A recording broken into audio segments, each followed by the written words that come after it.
Welcome to the Business Spotlight series. My name is Hugo Breton. I'm a senior partner at Action Coach Halton. And today, here with us is Meghan Walker, the founder and CEO of WeeCare Pediatric Home Health Care.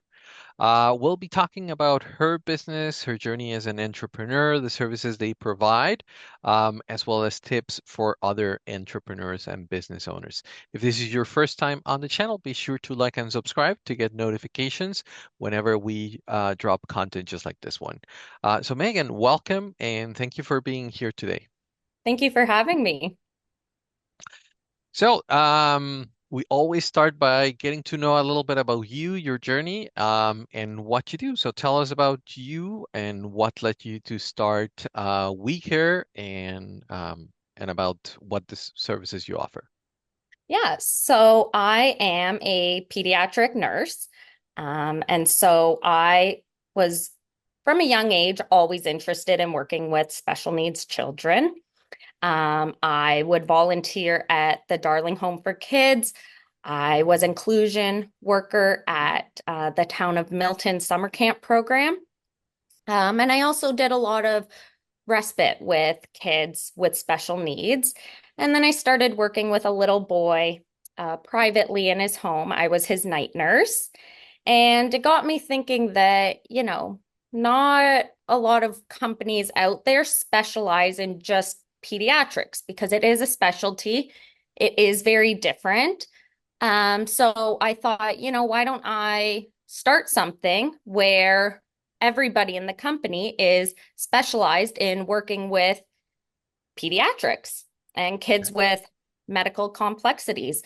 So that's when I started WeCare. I started it 2 years ago, Oh, and we provide nursing, PSW services, school nursing, respite. We also provide one-on-one support at summer camps. So anything with pediatrics in the community. oh, okay. And talking about the community, do you have a certain geographic location, or has that been changing over the last couple of years? So we service all of Ontario, and currently we have clients in over 40 different towns and cities across Ontario. Okay. Our office is located in Milton, Mhm. but we are not restricted to any geographical area in Ontario. Okay, that's interesting. We'll explore more about that. Um, Now you mentioned that you identified this opportunity by saying, well, there's not a lot of companies specializing. Um, how did you start defining who was your ideal client, patient, family to work with? Yeah, so I mean, kids who require home care, are very different. It's not just your typical child who has a cold and, needs some support at home.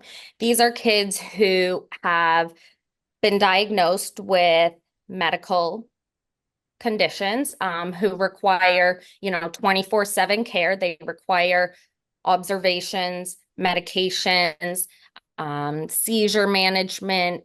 They have very high medical needs that are managed in the home. So our clients are ones who require a nurse at home or at school, as well as families who require respite support, meaning they might have a child who has behavioral needs.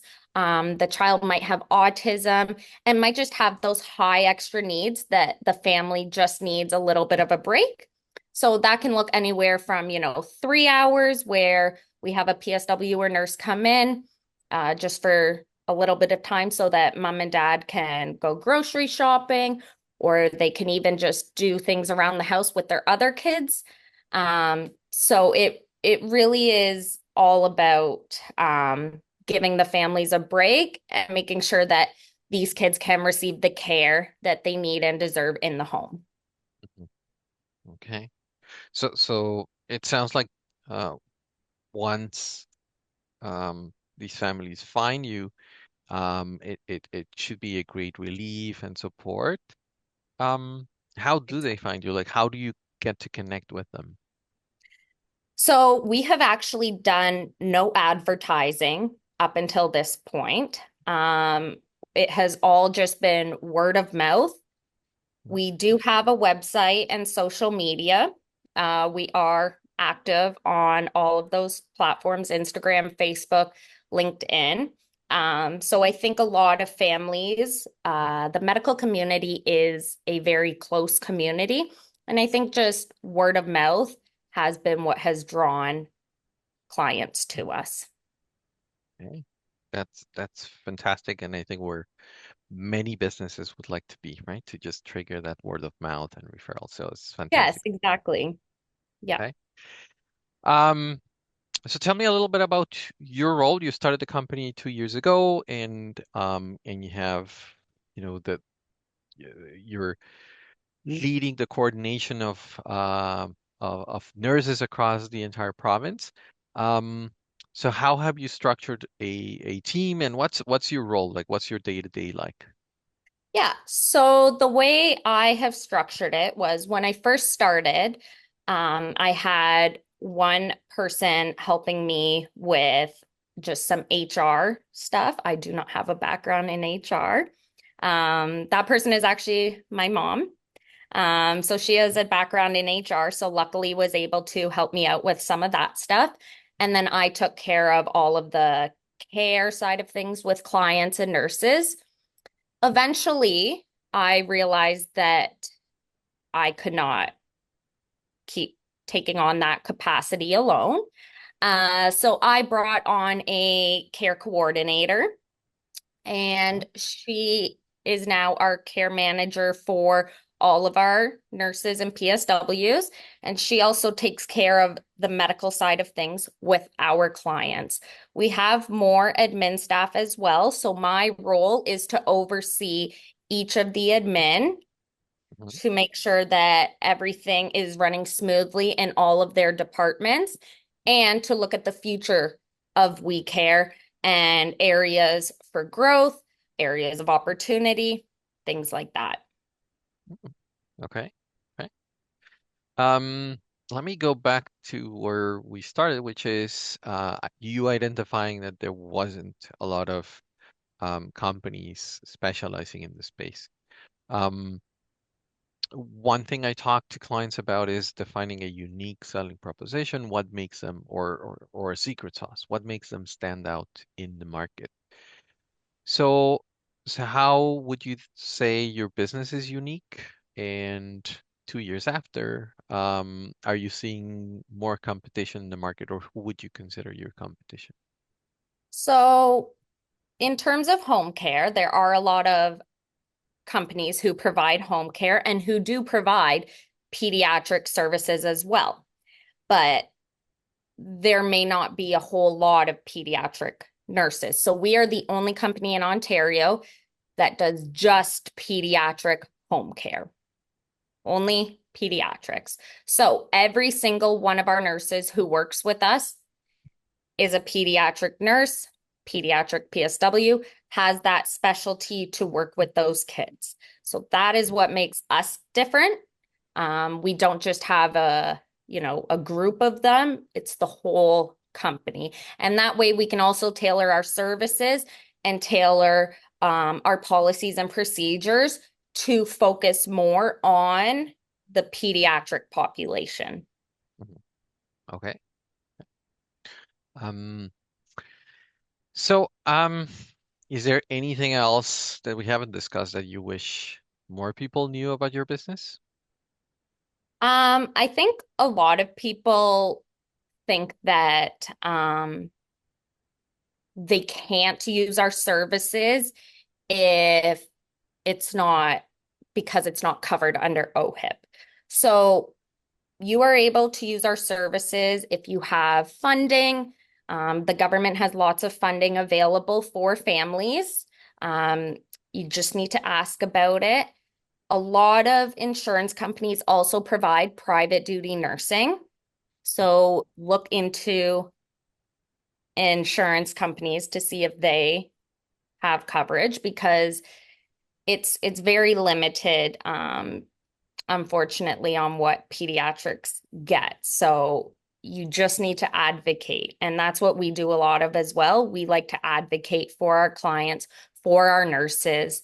And you know what? Just from a business standpoint of things, just go for it. If you have an idea, if you want to try something, go for it. Yeah. Because what's the worst that can happen? It's not failure if you don't learn from it. Yep. If you learn from it, then that's great. So from one business owner to another, just go for it. Hmm. Okay. Um, so we were talking about your role and how you started growing a team, and one big aspect of that is identifying what's unique to your role or what's the most value that you're adding to the company.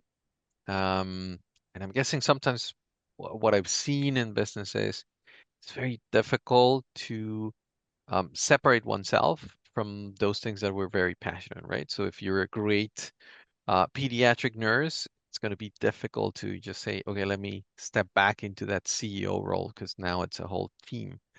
What was Mhm. that process like for you? Um, so I actually still work shifts. I still work with clients as well because I have that passion. That's where I started. I love it. So I still do work with clients, not as frequently, but when I'm able to.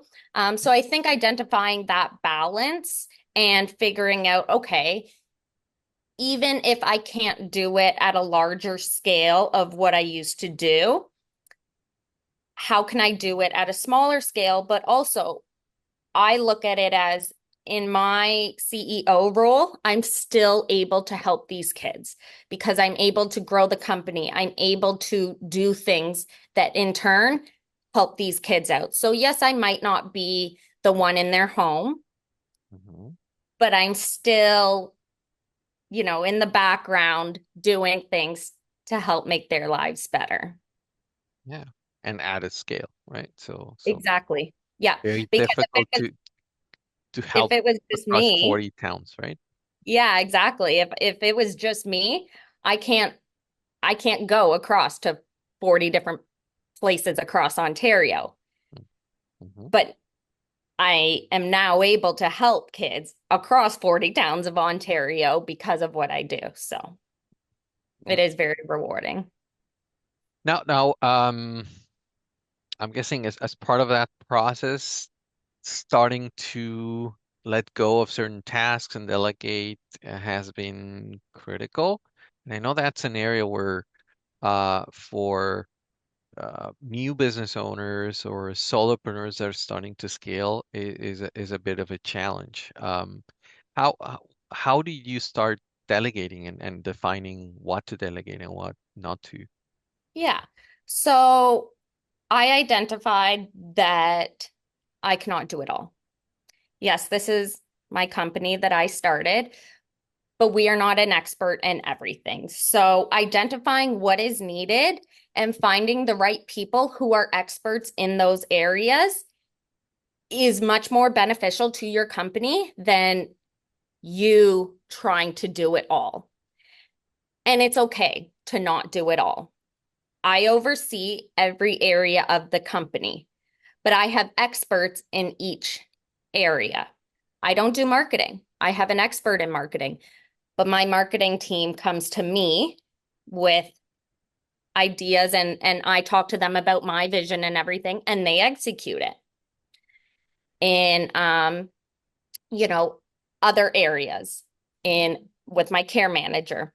If I think that we need to have different training sessions, I can bring those ideas to her, she can bring ideas to me, we communicate about it and she executes it, being a expert in all those areas instead of me just trying to do it all. And that also leads into burnout as well.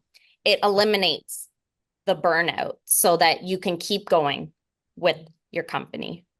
Mm-hmm. And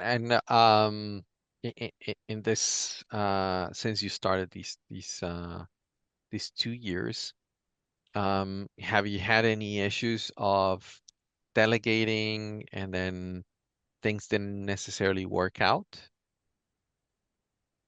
Um, I wouldn't say that things didn't work out. I just there were times where I feel like I had to adjust or maybe not delegate something and realize, okay, maybe this needs to be delegated to a different person.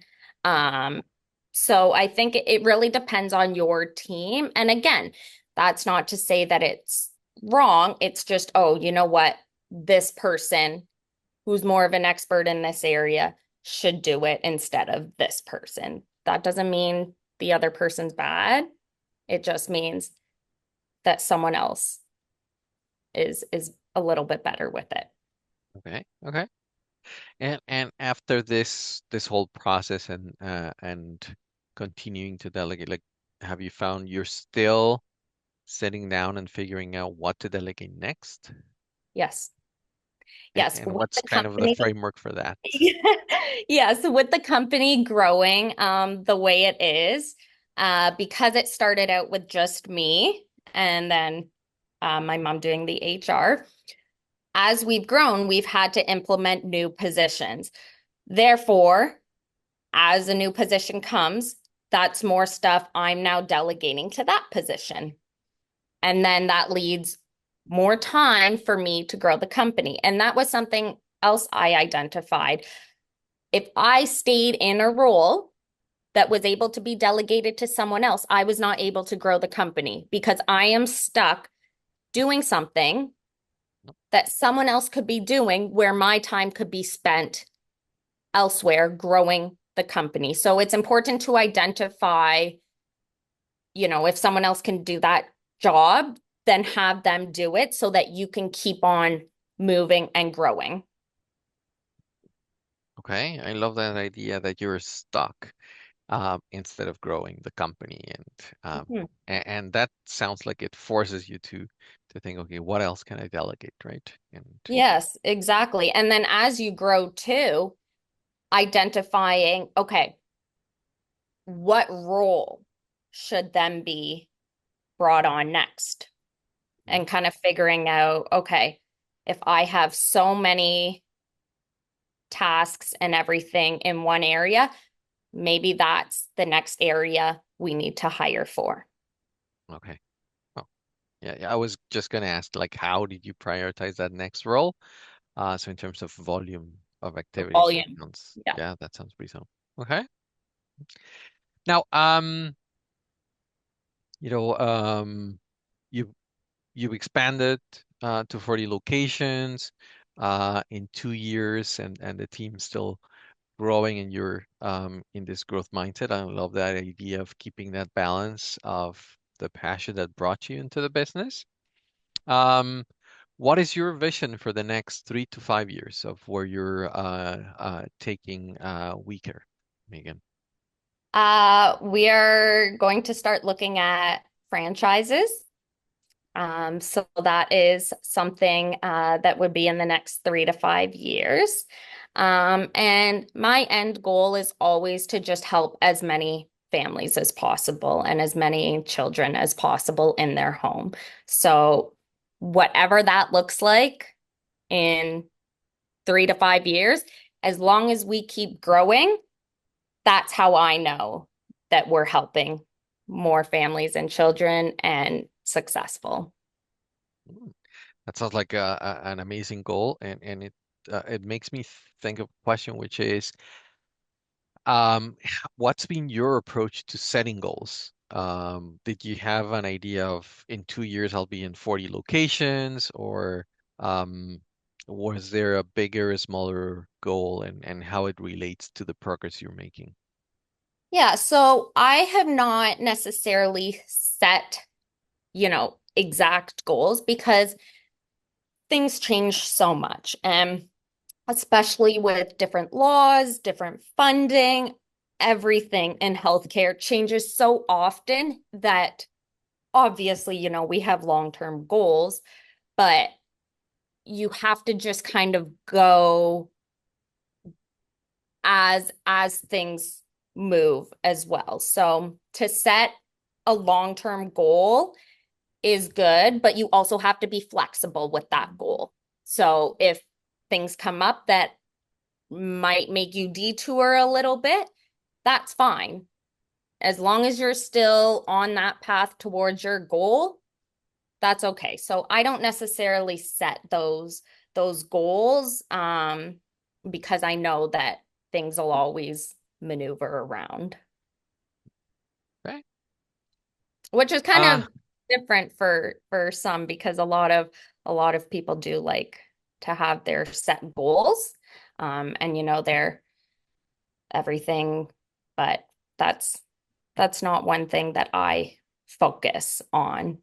well, but you do have that vision, right, of helping as many families as possible, and I think that becomes that driving force. So, Exactly. uh, Yep. yeah. So as we start wrapping up, I wanted to ask a few rapid fire questions. So we'll kind of, one or two words per each, just top of your head. Um, what would you say is the key to success for you? Passion. Okay. I think you have to be very passionate.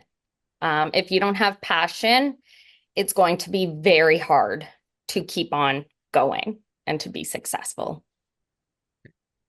What is, if we haven't mentioned it so far, but what is one piece of advice you would have for other business owners? Ooh. Um, I would say, just try it, not to quote Nike, but just do it. Um, you don't know unless you try. And you try something, if it doesn't work, then it doesn't work and you move on to the next thing. But don't keep waiting and waiting and waiting for that right time. Just just do it. Okay, I like that. Uh, what is one book that you're reading now or have read most recently? Ooh, I'm a big fan of Arlene Dickinson. So, I'm actually on her third book now. I'm almost done it, and I highly recommend reading them for any business owner, especially female. Um, and she just, she's very good. When you're reading her book, you can really relate to it and it gets you thinking. So anybody listening, read Arlene Dickinson's book. Okay, great. And if you could choose one area of the business that you could immediately improve tomorrow, what would it be? Um, Clients, because that means that I can help out more families Okay, and more families know about us and can receive the care that their child deserves. So that to me is so important because these kids really do deserve the care. great. Perfect. So when we share this, we'll share this with all of your contact information. But I wanted to ask, is there a preferred way to connect with WeeCare or anything coming up in the next couple of months that people should know about? So you can connect with us via our website. It's wecarehealth.ca, and WeCare is with two E's. Mhm. We also have our Instagram and Facebook as well as LinkedIn, so you can connect with us there. You can also call us 905-699-9339. And we are always doing different events. We're always at fundraising events and always out and about just in the community. Okay, perfect. Thanks for sharing. Thanks for caring and helping so many families and sharing with the Business Spotlight series, Megan. Um, thanks again for your time, and we'll stay in touch. Thank you. Yes, thank you so much for having me.